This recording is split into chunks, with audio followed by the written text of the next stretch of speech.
ప్రభు నామం స్తోత్రములు. SRK channel వీక్షకులందరికీ నా హృదయపూర్వకంగా చెల్లిస్తున్నాను. ఈరోజు పెర్గము సంఘమునకు దేవుడిచ్చిన సందేశం గురించి తెలుసుకోబోతున్నాము. ఈ పెర్గము సంఘమును గురించి దేవుడు మాట్లాడుతూ, నీవు సాతాను సింహాసనము చూటులో ఉన్నావని నాకు తెలుసు, నీ స్థితిని నువ్వు కాపాడుకున్నావని తెలుసు, మీలో అంతిపయ అనువాడు చంపబడినప్పుడు నీవు నా నామమును గట్టిగా పట్టుకున్నావని, నా యందలి విశ్వాసమును నువ్వు విసర్జించలేదని నాకు తెలుసు అంటూ, అయినను నీ మీద కొన్ని నేరములు మోపవలసినదని చెప్తున్నాడు. ఆ నేరములు ఏవనగా, బాలాకునకు బిలాము బోధించిన తప్పుడు బోధ, నీకోలాయితుల బోధ అని వివరిస్తున్నాడు. గమనించారు ప్రియులారా, ఇక్కడ ఈ సంఘముని గురించి మాట్లాడుతూ ఇది సాతాను సింహాసనం ఉన్న స్థలములో ఉన్నది అని చెప్తున్నాడు. ఈ సాతాను సింహాసనం ఉన్న స్థలములో కూడా ఇది తన విశ్వాసతను కాపాడుకుంది, తన వారిని హతమార్చుచున్నప్పటికీ విశ్వాసం నుంచి వెనుదిరగలేదు, దేవుడి నామమును గట్టిగా పట్టుకుంది అని చెప్తున్నాడు. ఇప్పుడు ఈ సాతాను సింహాసనం ఉన్న స్థలం అని దీనికి ఎందుకు పేరు వచ్చింది అనే దాని గురించి ఆలోచించినట్లయితే, ఈ పట్టణము క్రీస్తు పూర్వం 1150 సంవత్సరంలో నిర్మింపబడినది. ఈ పట్టణంలో ఏర్పడిన ఈ సంఘము క్రీస్తు శకం 312లో కాన్స్టంటైన్ చక్రవర్తి కాలంలో ఏర్పడినది. ఇప్పుడు ఇంత ప్రాచీనమైన ఈ పట్టణము దేవాలయములకు ప్రసిద్ధి. ప్రత్యేకంగా ఎస్కిలాపియస్ అనే దేవత యొక్క దేవాలయము జియస్ ఇక్కడ ప్రత్యేకమైనది. ఈ ఎస్కిలాపియస్ గురించి ఒకసారి మనం ఆలోచించినట్లయితే, ఎస్కిలాపియస్ అన్నవాడు గ్రీక్ రోమన్ల వైద్య దేవుడైన అపోల్లో మరియు మానవ యువరాణి కొరోనిసేల కుమారుడు. సముద్ర దేవత కుమారుడైన చిరాన్ అనువాడు ఇతనికి వైద్య విద్యను నేర్పించినాడు. ఈ ఎస్కిలాపియస్ చేతి కర్రతో ఒక పాముని చంపగా, వేరొక పాము తన నోట మూలికలను తీసుకుని వచ్చి చనిపోయిన బావును బ్రతికించినట్లు చరిత్ర చెప్తుంది. దీనికి చిహ్నముగా ఎస్కిలాపియస్ అన్న వ్యక్తి యొక్క చేతి కర్రకు పాము చుట్టుకొని ఉన్నట్లు ఒక విగ్రహంను తయారు చేసి ఆ దేవాలయంలో ఉంచి ఉన్నారు. మరి ఒక ప్రత్యేక విషయం ఏంటంటే, ఆ బ్రతికించిన పాములకు ప్రతీకగా ఆ ఆలయంలో సజీవమైన ఒక సర్పంను విడిచేవారు. ఆయా సమయంలో ఆయా పండుగలలో భక్తులు వచ్చి ఆ దేవాలయంలో పండుకొనగా వారి మధ్యన ఆ సర్పము సంచరించేది. ఈ విధంగా సంచరించిన సర్పము ఎవరినైనాను తాకినట్లయితే వారికి కలిగే సమస్త రోగములు పోయేవి అని వారి యొక్క విశ్వాసము. ఇట్టి విధముగా ఆ ఆలయము సర్పములకు ఆలయంగా తయారయ్యి, ఈ విధంగా ఈ పెర్గము పట్టణము బహు భయంకరమైన విగ్రహారాధనకు నిలయము. ఒక క్రైస్తవుడిగా ఈ ప్రాంతంలో నివసించుట అసాధ్యము. ఇటువంటి పరిస్థితుల్లో ఇక్కడ ఉన్న సంఘము తన స్థితిని కాపాడుకుంది అని, ప్రత్యేకత కలిగి జీవించింది అని చెప్తున్నాడు. గమనించండి ప్రియులారా, ఈ సంఘము కాన్స్టంటైన్ చక్రవర్తి కాలంలో ఏర్పడినది. ఈ కాన్స్టంటైన్ చక్రవర్తి మొదటిగా రోమన్ సైన్యాధిపతి. ఒకనొక దినమున క్రీస్తు పతాకమును పట్టుకొని ఇతడు యుద్ధమునకు పోగా, యుద్ధములో ఇతను జయించినట్లు కల చూశాడు. దానిని బట్టి ఇతడు అధికారంలోకి వచ్చిన తర్వాత క్రైస్తవులకు ప్రత్యేకమైన హోదా తన రాజ్యంలో కల్పించాడు. వారికి ప్రత్యేకమైన గుర్తింపును కలిగించాడు. అంతేకాక వారికి కొన్ని ప్రత్యేకతలు కల్పించాడు. దీని ఫలితంగా ఆనాటి సంఘములో అనేకమైన అన్యజనులు ప్రవేశించారు. ఈ విధంగా ప్రవేశించిన ఈ అన్యజనులందరూ సంఘం యొక్క స్థితిని దిగజార్చే విధంగా ప్రవర్తించేవారు. వీరిలో మొదటి వర్గము బిలాము వంటి బోధ బోధించేవారు. అనగా వీరు క్రీస్తు బోధను బోధించినట్లే ఉన్నప్పటికీ క్రీస్తు నుంచి తప్పించే విధంగా బోధించేవారు.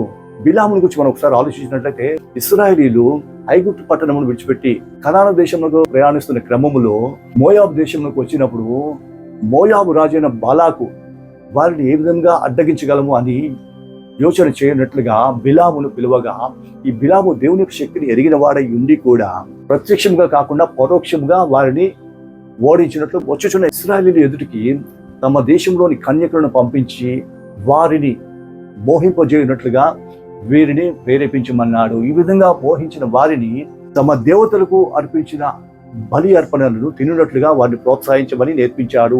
ఈ విధంగా వారి బలి వస్తువులను తినటం వలన వారిలో పవిత్రతను పోగొట్టుకొని దేవుని యొక్క ఉగ్రతకు ఇశ్రాయేలీయులు గురి అవుతారు.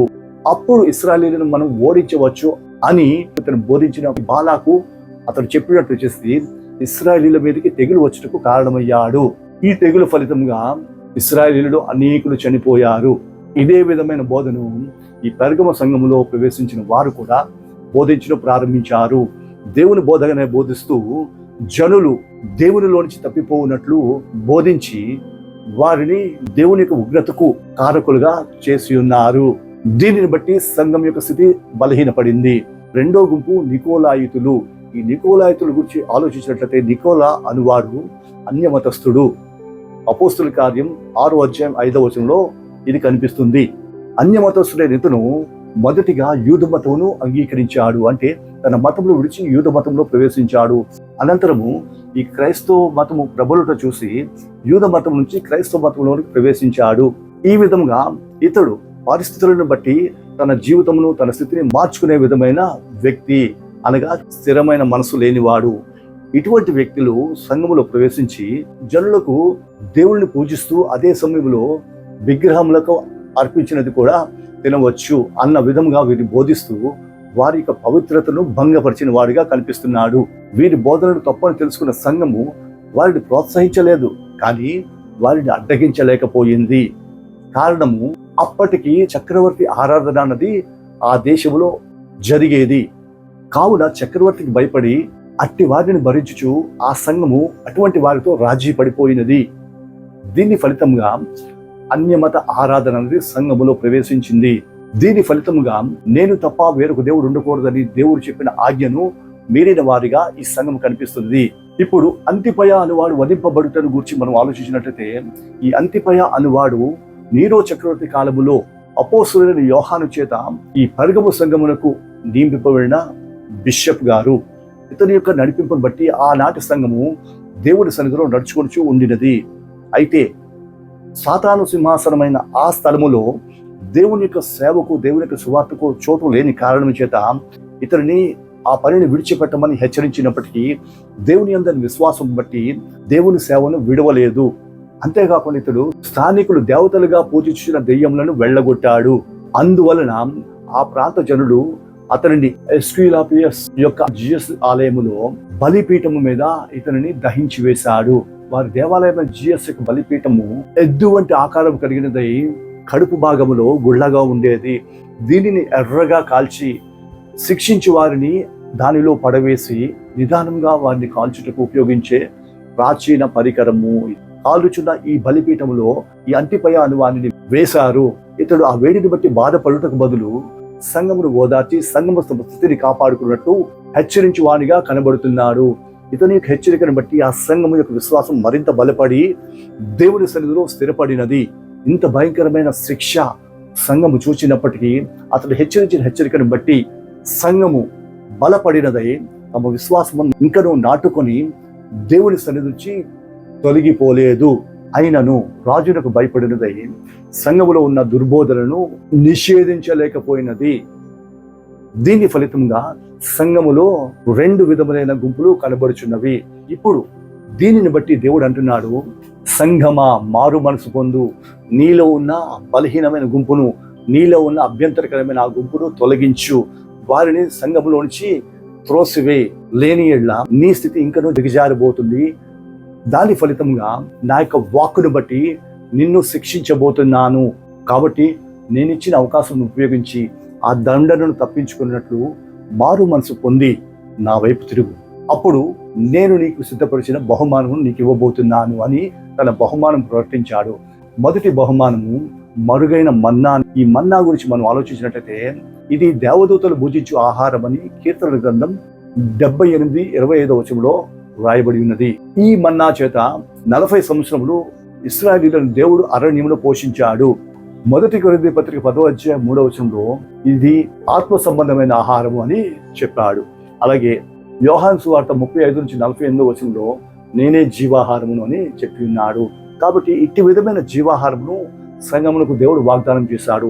ఎటువంటి పరిస్థితి వచ్చినప్పటికీ నువ్వు ఈ పరిస్థితులను జయించగలిగినట్లయితే నీకు నేను జీవమును అనుగ్రహించబోతున్నాను, నీకు సమస్తమైన ఆటంకాలను తొలగించి నిన్ను నేను పోషించబోతున్నాను అని చెప్పుట ఈ మాట వెనుక దేవుని ఉద్దేశము.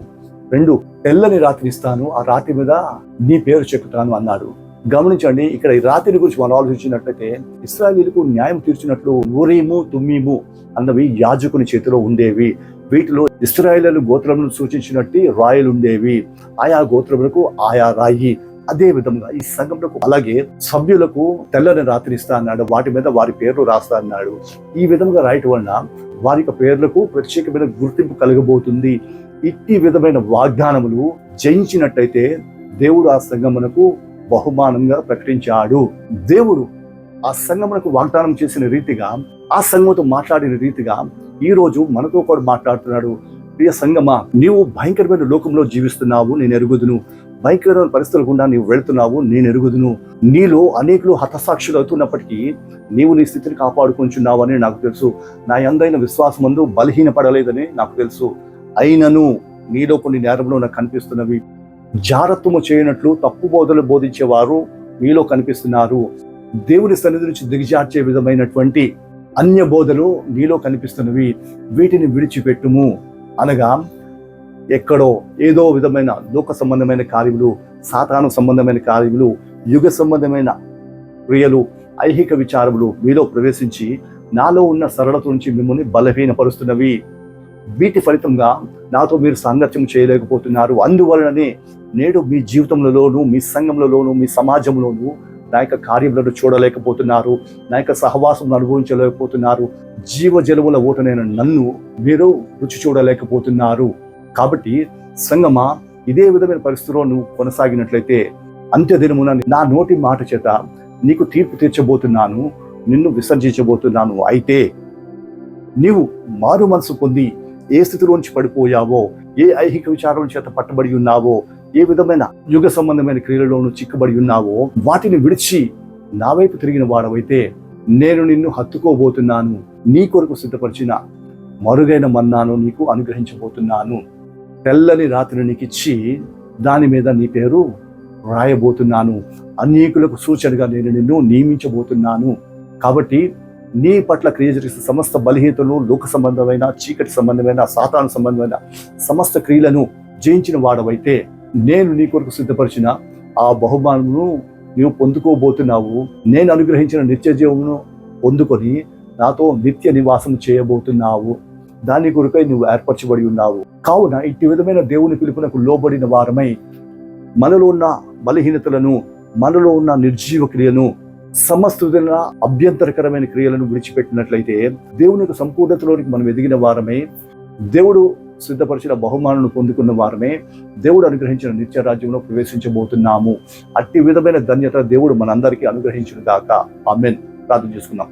స్తోత్రం తండ్రి, వందనములు. ఇంతవరకు పెరిగమ సంఘంతో మాట్లాడిన మాటలను బట్టి, మాతో మాట్లాడిన విధానం బట్టి వందనం చెల్లించున్నాం. లోకములో జీవించుచున్నాం మేము ఎట్టి విధమైన బలహీనతల చేత, అపవిత్రత చేత, ఆటంకముల చేత బంధింపబడి అడ్డుపరచబడుచున్నాము. వాటి నుంచి విడుదల పొంది నీ యొక్క సరళతలోనికి రావాలని నీవు పిలుపునిచ్చుండగా, నీ పిలుపుని బట్టి మా యొక్క బలహీనతలను, ఆటంకంలోను జయించిన వారమే, జయించి వాని కొరకు నీవు సిద్ధపరిచిన ఆ బహుమానములు పొందుకున్నట్లు మా పట్ల కృప చూపించండి, క్రియ జరిగించండి, మహిమను పొందండి.